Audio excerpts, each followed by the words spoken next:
Good evening friends, this is Gauri Shankar. Welcome to our career groups. నాకు ఖచ్చితంగా మీ అందరూ ఒక చిన్న హెల్ప్ చేయాలి. నాకు లైక్లు, సబ్స్క్రైబ్లు ఏమీ అవసరం లేదు. కానీ ఈ వీడియో చూడడానికి ముందు, దీనికంటే ముందు వీడియోస్ కూడా ఒకసారి చూసి ఈ వీడియోని చూడడం ప్రారంభించండి. ఎందుకంటే మన వీడియోస్ అన్నీ concept oriented and continuous. So ముందు వీడియోస్ చూస్తేనే మన కాన్సెప్ట్ అర్థమవుతుంది. ఓకే, ఇప్పుడులాగే మన క్లాస్ స్టార్ట్ చేసుకునే ముందు మీ అందరూ ఏం చేయాలి తెలుసుగా? ఒకసారి నవ్వండి, smile please. Thank you. Let start our class. నాకు అది కావాలి అని ఎలా అడగాలి అని ఆలోచిస్తూ అలా ఇంటికి వచ్చానండి. ఇంటికి వచ్చి ఆ రోజంతా కూడా నైట్ అలా ఆలోచించుకుంటూ ఇది కావాలి అని ఎలా అడగాలి, ఎలా నేర్చుకోవాలి, నేను ఎవరిని అడిగి తెలుసుకోవాలి, నాకు ఎవరు హెల్ప్ చేస్తారు అని ఆలోచించుకుంటూ నిద్రపోయానండి. నిద్రలోకి వెళ్ళిపోయాను. కొంత సమయం అయిన తర్వాత ఒక్కసారిగా ఎవరో వచ్చి నన్ను నిద్ర లేపి సీరియస్గా, ఎవడివరా నువ్వేంట్రా ఇంగ్లీష్ నేర్చుకునేది, నీకు ఎవరు నేర్పిస్తాడ్రా ఆయన ఇంగ్లీష్, ఏం చూసుకుని నీకు ఈ ధైర్యం, నీకు ఖచ్చితంగా ఇంగ్లీష్ రాదు, నువ్వు నేర్చుకోలేవు అని ఎవరో నన్ను భయపెట్టినట్టుగా అనిపించింది. వెంటనే నేను లేదు, నో, ఈ ప్రపంచం అంతా నన్ను నిరుత్సాహపరిచిన, ఈ ప్రపంచం అంతా భయం అవమానాలతో నన్ను వెంబడించిన, నా ఆలోచన విధానం, నా యాటిట్యూడ్ పిచ్చిది అని ఈ ప్రపంచం అంతా నన్ను వెలివేసినా సరే, perhaps the hills have broken up into fragments by a small pieces, I can learn English, I can speak in English అని గట్టిగా చెప్పాలి అనిపించింది. వెంటనే ఉలిక్కిపడి లేచి చూస్తే అది కళ. అప్పుడు ఆ టెన్షన్తో, ఆ భయంతో నిద్ర పట్టలేదు. ఆలోచించాను, నిజమే నాకు చిన్నప్పటి నుంచి ఏ ఒక్కరు కూడా ఏ విషయంలో కూడా హెల్ప్ చేయలేదు. చిన్నప్పుడు క్లాస్లో ఉన్నప్పుడు కూడా నా పెన్సిల్ అయిపోతేనే ఎక్స్ట్రా పెన్సిల్ ఉన్నవాడు కూడా నాకు పెన్సిల్ కూడా ఇవ్వలేదే. యాక్చువల్లీ నిన్న నైట్ కూడా మన ఫస్ట్ వీడియో రిలీజ్ రోజు కూడా జరిగిన సిచ్యువేషన్. ఎవరు నాకు ఏ చిన్న హెల్ప్ కూడా ఎప్పుడూ లభించదు. కానీ ఓకే, నాకు అంటే దొరికిన ప్రతి అవకాశాన్ని కూడా నా హెల్ప్గానే భావిస్తూ అలా ఆలోచించుకుంటూ నిద్రపోయాను. నిద్రపోయిన తర్వాత మార్నింగ్ నిద్ర లేచి యథావిధిగా డ్యూటీకి వెళ్ళి కూర్చున్నా. సడన్గా ఆఫ్టర్ సమ్ టైం ఒక వ్యక్తి వచ్చి నా పక్క కొలీగ్ దగ్గరికి వెళ్ళి, excuse me sir, I want an application అని అడిగితే మా వాడు ఒక అప్లికేషన్ ఫామ్ తీసి ఆయనకి ఇచ్చాడు. నేను ఏమన్నాడు ఆయన ఒకసారి జాగ్రత్తగా వింటే I want an application sir అన్నాడు. I want an application. Okay, అయితే అప్లికేషన్ అంటే నాకు అర్థమైంది. ఓకే, అప్లికేషన్ అంటే ఐ అంటే మనకి తెలిసిందే నేను. ఓకే, ఐ వాంట్ అప్లికేషన్ అంటే నాకు అప్లికేషన్ ఇవ్వు అని అడుగుతున్నాడా అని అనుకున్నా. ఓకే, నాకు తెలియదు పూర్తిగా.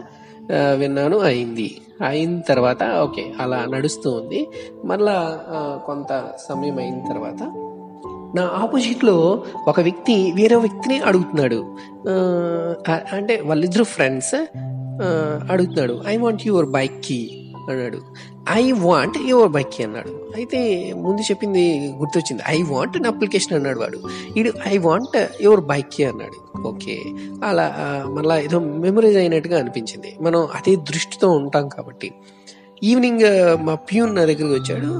Sir, I want your signature అన్నాడు. ఓకే, ఏంటి వీళ్ళందరూ కూడా ఐ వాంట్ అనేది యూజ్ చేస్తున్నారు, అంటే లాస్ట్లో ఉన్న వర్డ్స్ మారుతూ ఉన్నాయి. ఐ వాంట్ అండ్ అప్లికేషన్ అవ్వచ్చు, ఎవరు బైక్ కీ అవ్వచ్చు, యువర్ సిగ్నేచర్ అవ్వచ్చు, ఇలా ఏవైతే మారుతూ ఉన్నాయి. బట్ వీళ్ళందరూ కూడా ఐ వాంట్ అనే ఎక్స్ప్రెషన్ని యూజ్ చేస్తున్నారు. అయితే ఏంటి దాని మీనింగ్? అయితే నాకు ఇవ్వు అంటే ఆ సందర్భాన్ని చూసి నాకు అలా అనిపించింది. అయితే వాడు బైక్కి అడిగాడేమో, ఐ వాంట్ బైక్ అంటే వీడు ఇచ్చాడు. అయితే వీడు అప్లికేషన్ అడిగాడు, వీడు ఇచ్చాడు. అయితే అంటే నాకు ఇవ్వు అని అడుగుతున్నాడేమో అని అనుకున్నాను. బట్ మనకు ఆ లాంగ్వేజ్ తెలియదు కాబట్టి ఆ వర్డ్ మీనింగ్ ఏంటో నాకు అప్పటికి తెలియదు. ఓకే, తర్వాత తెలుసుకుందాం అనుకుని గుర్తుంచుకున్నా. ఎప్పుడు కూడా అలాంటి సందర్భంలో నేను ఒక పాకెట్ బుక్ మెయింటైన్ చేస్తాను. అప్పుడు వెంటనే ఏం చేస్తానంటే జోబులో నుంచి ఆ పాకెట్ బుక్ తీసి వెంటనే రాసుకున్నా. ఓకే, వాంట్ అనే ఎక్స్ప్రెషన్ యూజ్ చేస్తారు. ఏంటి నాకు తెలిసింది. అయితే అక్కడ ఐటమ్స్ పేర్లు ఒకటి యూజ్ చేసుకుంటున్నారు. అయితే వాంట్ అంటే ఎందుకు యూజ్ చేస్తున్నారు, ఎక్స్ప్రెషన్ ఏంటి తెలుసుకోవాలని వాంట్ అని రాసుకుని ఉంచుకున్నా. తర్వాత తెలుసుకుందాం అని చెప్పేసి అయితే అప్పుడు అనిపించింది సార్. అయితే నాకు ఏదైనా ఇవ్వండి అని అడగాలంటే అయితే వాంట్ యూజ్ చేయాలేమో అనుకున్నా. అయితే ఆ క్షణం నేను ఆలోచించుకున్నా. ఆహ్, నా ఈ సిట్యుయేషన్స్ అన్నీ కూడా నన్ను ఆలోచింపచేశాయి.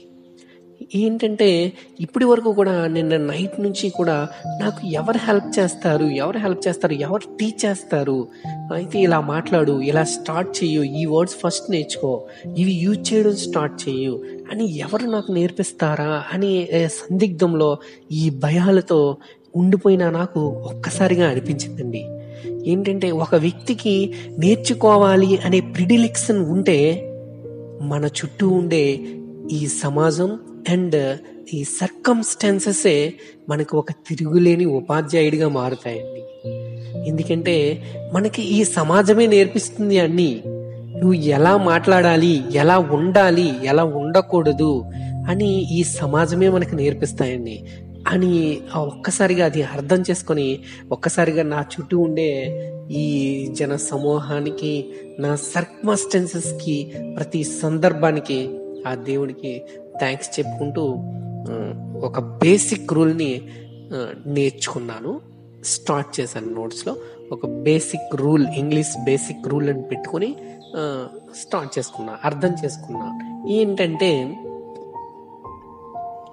మనం సాధారణంగా మార్నింగ్ ఒక వ్యక్తి బ్రాంచ్లో మాట్లాడాడు అని చెప్పాను. ఐ వాంట్ అన్ అప్లికేషన్ అన్నాడు. ఆ వ్యక్తి రోజు వస్తాడండి, రోజు వచ్చి ఎవరికో హెల్ప్ చేస్తున్నాడు ఏంటో మనకు తెలియదు. రోజు వస్తాడు, సరే ఐ వాంట్ అన్ అప్లికేషన్ అంటూ ఉంటాడు. రోజు వస్తాడు, application, I want an application అంటే వీడిస్తాడు, అది తీసుకొని వెళ్తూ ఉంటాడు. అయితే ఒకవేళ దాని అర్థం నాకు అప్లికేషన్ ఇవ్వండి అని అనుకుంటే, ఐ అంటే నేను లేదా నాకు అనుకుంటే ఇవ్వండి అనేది వాళ్ళు ఫస్ట్ వాడుతున్నారు. మనం తెలుగులో ఎలా యూజ్ చేస్తామంటే మనకి బేసిక్ రూల్, తెలుగులో బేసిక్ రూల్ ఎప్పుడైనా మనం వాక్యాలు తయారు చేసినప్పుడు నేర్చుకుంటాం. ఎలా అంటే నేను అన్నం తిన్నాను అలా మాట్లాడతాం. అంటే నేను అన్నం తిన్నాను అంటే కర్త, కర్మ, క్రియ అని తెలుగులో పిలుస్తాం. అయితే ఇంగ్లీష్ బేసిక్ రూల్కి వచ్చినప్పటికి వీళ్ళు ఏం చేస్తున్నారంటే నేను ఏం చేస్తున్నానో ఆ పనిని పక్కన పెడుతున్నారనమాట. ఐ వాంట్ ఫస్ట్ పెడుతున్నారు, లేదా నేను తిన్నాను అంటే ఐ ఏట్ పెడుతున్నారు, నేను వెళ్ళాను అంటే ఐ వెంట్ పెడుతున్నారు. అంటే ఫస్ట్ ఏ పర్సన్ అయితే ఆ పనిని చేస్తున్న పర్సన్ ఎవడైతే వాడిని తీసుకొని ఐ అయితే ఐ, యు అయితే యు, లేకపోతే హీ అయితే హీ, ఎవడైతే వాడిని తీసుకొని దాని పక్కన వాళ్ళు చేస్తున్న పనిని వెంటనే పెడుతున్నారు. అయితే మన తెలుగుకి ఇంగ్లీష్కి అదే డిఫరెన్స్ అని నేను బేసిక్ రూల్గా గమనించాను. ఏంటంటే తెలుగులో మనం ఏం చేస్తామంటే నేను అన్నం తిన్నాను అంటాం, నేను తిన్నాను అన్నం అని మనం మాట్లాడం. కానీ వీళ్ళు ఏం చేస్తున్నారు, నేను ఏం చేశానో, తిన్నాను అనే పదాన్ని ఫస్ట్ పెడుతున్నారు, ఏంటో అనేది తర్వాత పెడుతున్నారు. అంటే నేను తిన్నాను, అన్నం అయితే అన్నం, యాపిల్స్ అయితే యాపిల్స్, ఇంకేదైనా బ్రింజల్స్ అయితే బ్రింజల్స్, లేడీ ఫింగర్స్ అయితే లేడీ ఫింగర్స్, అలా అంటే ఐటమ్స్ అని లాస్ట్ లో పెడుతున్నారు. ఆబ్జెక్ట్స్ అన్నింటిని వాటిని ఆబ్జెక్ట్స్ అంటాం అనమాట. అంటే వస్తువులు అవన్నింటిని లాస్ట్ లో పెడుతున్నారు. నేను ఈ పర్సన్ ఏం చేశాడో అది ఫస్ట్ పెట్టేస్తున్నారు. అంటే ఆ పర్సన్ పక్కన వాళ్ళు చేస్తున్న పనిని పెడుతున్నారు. ఆ పనిని మనం గ్రామటికల్ గా వెర్బ్ ఇవన్నీ అంటారు. బట్ మనకి స్పోకెన్ లో నేను మాట్లాడడం నేర్చుకోవాలి కాబట్టి ఆ గ్రామర్ ఇవన్నీ ఇప్పుడు చాలా కష్టం. నాకు అవసరం లేదు కూడా, భయం, గ్రామర్ అంటే నాకు చాలా భయం. అందుకని చూద్దాం. నేను అంటే వాళ్ళు దాని పక్కన వాళ్ళు చేస్తున్న పనిని పెడుతున్నారు. I ate, I went, I gave, I want, I go something, వాళ్ళు చేస్తున్న పనిని పక్కన పెడుతున్నారు. అప్పుడు నేను బేసిక్ అర్థం చేసుకున్నా.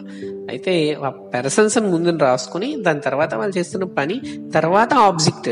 మన తెలుగులో ఏం చేస్తాం, ఆ వస్తువుని చేస్తున్న పనికి లెఫ్ట్ సైడ్ పెడుతున్నాం, వీళ్ళేమో రైట్ సైడ్ పెడుతున్నారు అనమాట.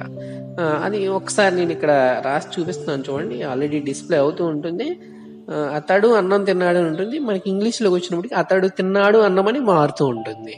అలా చేంజ్ అవుతూ ఉంటుంది అనమాట.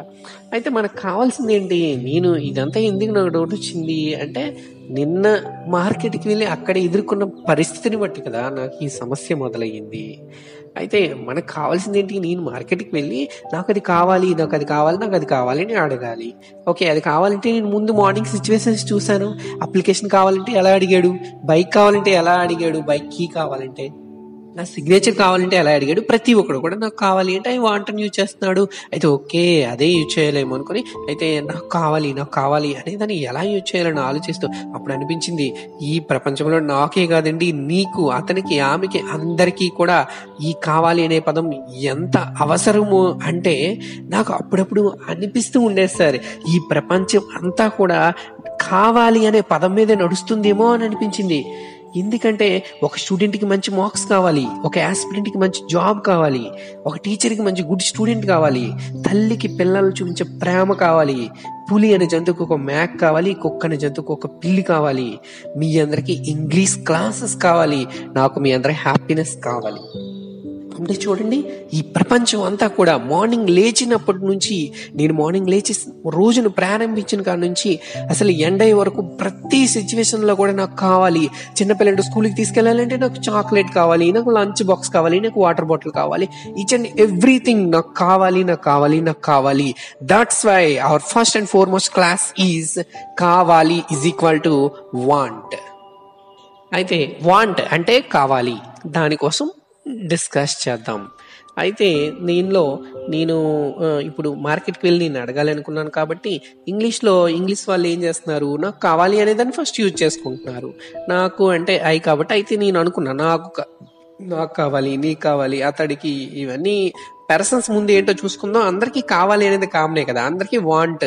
ఓకే, వాంట్ పక్కన పెట్టి ఈ పర్సన్స్ ఏంటో ముందు చూసుకుందాం అని చెప్పేసి పర్సన్స్ అనే సైడ్ హెడ్డింగ్ పెట్టుకుని, లేదా దీన్ని గ్రామర్లో అయితే సబ్జెక్ట్స్ అంటాం, తెలుగులో అయితే కర్త అంటే పనిని చేసేవాడు, ఎవరి కోసం మాట్లాడుకున్నా వ్యక్తులు అనమాట, వాళ్ళని మనం సబ్జెక్ట్స్ అని పిలుస్తారు. ఓకే, పర్సన్స్ ఏదైనా నచ్చిన హెడ్డింగ్ పెట్టుకోవచ్చు. అవి ఏంటంటే ఐ అంటే నేను లేదా నాకు అనే అర్థం కూడా ఇదే వస్తుంది. ఇంగ్లీష్లో ఇన్ని అక్షరాలు లేవు కదా, మనకు చూడండి తెలుగులో నాకు, నేను 4 అక్షరాలు కలిపి ఇక్కడ ఐ సింపుల్గా ఒక లెటర్ అంతే. అందుకనే అంటారు ఇంగ్లీష్లో తక్కువ లెటర్స్ తక్కువ వర్డ్సే తయారవుతాయని. నేను ఫస్ట్ క్లాస్లో చెప్పాను అదే. ఐ అంటే నాకు, నేను. తర్వాత వి అంటే మా అందరికీ లేదా మాకు, మేము అన్న కూడా ఇదే యూజ్ చేసుకోవచ్చు. యు అంటే మీకు, మీ అందరికీ, మీకు, మీరు. అయితే ఇక్కడ ఒక ఇంపార్టెంట్ పాయింట్ అండి, ఇంగ్లీష్ లాంగ్వేజ్ లో నీవు అనే పదం లేదండి. అసలు మన కర్మకాలి మన తెలుగు ప్రజలు మాత్రమే వాడుతున్నాం. నార్త్ స్టేట్ లో హిందీ లాంగ్వేజెస్ లో కూడా ఎక్కువగా యూజ్ చేయట్లేదు. అక్కడ నీవు అనేది మనమే ఎక్కువగా యూజ్ చేస్తూ ఉంటాం. In fact it's bad thing also.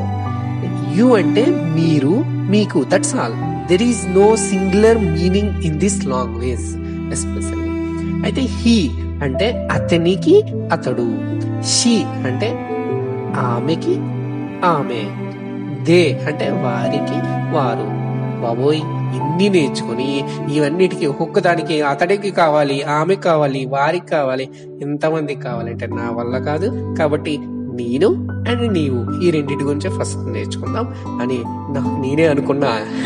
ఎందుకంటే నాకు నేనే క్లాస్ చెప్పుకుంటున్నాను కదా రోజు వచ్చి. అయితే నేను అంటే ఐ లేదా నాకు అంటే ఐ, అండ్ నీకు అంటే యు లేదా మీకు అంటే యు లేదా మీరు అంటే కూడా యు. ఆ రెండింటి గురించి ఫస్ట్ నేర్చుకుందాం అని అనుకుని అప్పుడు నాలో నేనే ఆలోచించేసుకుంటున్నా, ఏంటి నాకు కావాలి, ఐ వాంట్. ఏం కావాలి? I want apples. Okay, I want apples. I want grapes అంటే నాకు గ్రేప్స్ కావాలి. ఐ వాంట్ రోజ్ ఫ్లవర్స్, నాకు రోజ్ ఫ్లవర్ కావాలి. ఐ వాంట్ హైబిస్కస్ ఫ్లవర్స్ కావాలి. అయితే నాకు అంటే ఐ వాంట్ సంథింగ్. అయితే యూ వాంట్ యాపిల్స్ అంటే నీకు యాపిల్స్ కావాలి. యూ వాంట్ పెన్, నీకు పెన్ కావాలి. యూ వాంట్ నోట్బుక్, నీకు నోట్బుక్ కావాలి. యూ వాంట్ ఇంగ్లీష్ క్లాస్, నీకు ఇంగ్లీష్ క్లాస్ కావాలి. ఓకే, నాకు కావాలంటే ఐ వాంట్. అంటే నేను కదా, నేను నాకనే ప్రెసెంట్ వాంట్కి సంబంధించిన నాకనే యూజ్ చేస్తాం. నాకు వాంట్ అంటే కావాలి. ఐ వాంట్ ఏం కావాలి? I want book, I want pen, I want fruit, I want vegetable, I want food, I want chocolate. అలా అదే నీకు కావాలంటే you want something, you want food, నీకు కావాలి అయ్యిందండి. ఆ రోజు నైట్ అయ్యింది. నాకు నేనుగా ఇలా చదివేసుకొని ఏదో మేక్ చేసుకొని నిద్రపోయాను. మార్నింగ్ లేచాను, అప్పుడు యుద్ధం మొదలు పెట్టానండి. ఈ అక్షరాలతో, పదజాలాలతో యుద్ధాన్ని మొదలు పెట్టా. ఇలా మార్నింగ్ లేచాను, బ్రష్ చేయడానికి వెళ్ళాను. అమ్మా I want brush, I want toothpaste అని చెప్పడం స్టార్ట్ చేశాను. అక్కడ అవసరం లేదు, మా అమ్మకి ఇంగ్లీష్ రాదు కదా, అయినా సరే నాకు అవసరం అంటే క్రియేట్ చేసుకున్నా. స్నానం చేశాను. అమ్మ ఐ వాంట్ సోప్, స్నానం చేస్తాను, బయటకు వచ్చాను, ఫ్రెష్ అయ్యాను. మా తమ్ముడు దగ్గరికి వెళ్ళాను. Shiva I want shirt, I want my belt, ఇలా స్టార్ట్ చేస్తా. I want my slippers, daddy దగ్గరికి వెళ్ళాను. నాన్న ఐ వాంట్ మనీ, ఇలా స్టార్ట్ చేశా. వాళ్ళు ఇవన్నిటికీ రిప్లై ఇచ్చారు. ఏమని ఇచ్చారంటే ఎలా అక్కడ తీసుకురా పోయి అని ఇచ్చారు. అది చెప్పడం లేదు. ఓకే, మనకు కావాల్సిన ప్రతి సందర్భాన్ని కూడా నేను యూటిలైజ్ చేసుకుంటూ వెళ్తున్నాను. నాకు నేనుగా ఓకే నాకేం కావాలి, ఓకే నాకు ఇప్పుడు పెన్ కావాలి, నాకు టవల్ కావాలి, ఐ వాంట్ టవల్. అయితే ఇవన్నీ చేస్తున్నానంటే దేనికోసం? మన మెయిన్ మోటో ఏంటి? మార్కెట్కి వెళ్ళి వెజిటబుల్స్ అడగాలి. దానికోసం కదా ఇవన్నీ రిహార్సల్ చేసి ఆఫీస్కి వెళ్ళి వచ్చేసి ఈవినింగ్ రిహార్సల్స్ మరలా. ఓకే ఇప్పుడు మార్కెట్కి వెళ్దాం, వెళ్ళి నాకు టమోటోస్ కావాలి అండ్ బ్రింజల్స్ కావాలి అండ్ పొటాటో కావాలి, ఈ కర్రీస్ ఈరోజు తెచ్చుకుందాం. ఎలా అడగాలి? I want 1 kilo brinjals, I want 1 kilo potato, I want 1 kilo tomato, ఇలా అడుగుదాం అని రిహార్సల్. ఎలా అడగాలి? మనం కొంచెం మనకి ప్రొనౌన్సియేషన్ అంటే స్టైల్ కూడా కావాలి కదా, అందుకని రిహార్సల్ చేసి మార్కెట్కి వెళ్ళా. ఓకే వెళ్ళానండి, కొంచెం సాటిస్ఫాక్షన్గా వెళ్తాను, ఎందుకంటే ఇప్పుడు సెంటెన్స్ కూడా తెలిసింది. ఫస్ట్ షాప్కి వెళ్ళాను, వెళ్ళి కొంచెం భయం వేస్తుంది అనుకోండి, వెళ్ళాను. వెళ్తే వాడు ఏదో మాట్లాడుతున్నాడు, బట్ మనకు రాదు కదా ఇంగ్లీష్, అదేమన్నాడు కూడా నాకు గుర్తు రావట్లా. దగ్గరికి వెళ్ళి ఐ వాంట్ 1 కిలో పొటాటో అన్నాను. అంటే ఆడు వెంటనే తీసి ఇచ్చేస్తున్నాడు. అండ్ ఇస్తూ కూడా ఒకటి అంటున్నాడండి, ఏంటంటే do you want tomatoes sir అని అన్నాడు. నాకు టొమాటోస్ అర్థమైంది, ఆ ముందు ఏదో అంటున్నాడు, నాకు అర్థం కాల. ఓకే మనకెందుకులే, మనం నేర్చుకున్నది ముందు ప్రయోగిద్దాం, తర్వాత చూసుకుందాం అని చెప్పేసి పక్క షాప్కి వెళ్తే అక్కడ బ్రింజల్స్ ఉన్నాయి. బ్రింజల్స్ ఉంటే వాడిని అడుగుతున్నా, ఐ వాంట్ 1 కిలో బ్రింజల్స్ అన్నా. అంటే వాడు బ్రింజల్స్ ఇస్తూ and in addition to okay Telugu ఇంగ్లీష్లో మాట్లాడేస్తున్నా, దాంతో పాటుగా అడుగుతున్నాడండి. ఏంటంటే ఇంగ్లీష్లో అంటున్నాడు, and do you want this sir అని అన్నాడు. అంటే నాకు అర్థం కాల, నేను నేర్చుకోలేదు కదా, ఇంకా అది something I want you want వరకే నేర్చుకున్నా, ఏదో అన్నాడు నాకు అర్థం కాలేదు. అయితే ఓకే మనం కానీ ఏదో అంటున్నాడు. అయితే జింజర్ మనీ అడిగా, ఐ వాంట్ 100 grams జింజర్ అన్నాను. అంటే వాడు జింజర్ ఇస్తూ do you want garlic sir అని అన్నాడు. Do you want garlic sir, you want garlic అంటే you want garlic, I want garlic అంటే నాకు గార్లిక్ కావాలి, యూ వాంట్ గార్లిక్ అంటే నీ గార్లిక్ కావాలి. ముందు డూ పెడుతున్నాడు ఏంటబ్బా, అయితే నేను నేర్చుకునే తప్ప అని అనుకున్నా, డౌట్ వచ్చింది. వస్తే ఓకే అయిన తర్వాత ఇంకా యథావిధిగా ఇంటికి వచ్చేసాను. మళ్ళీ యాజ్ యూజువల్ మార్నింగ్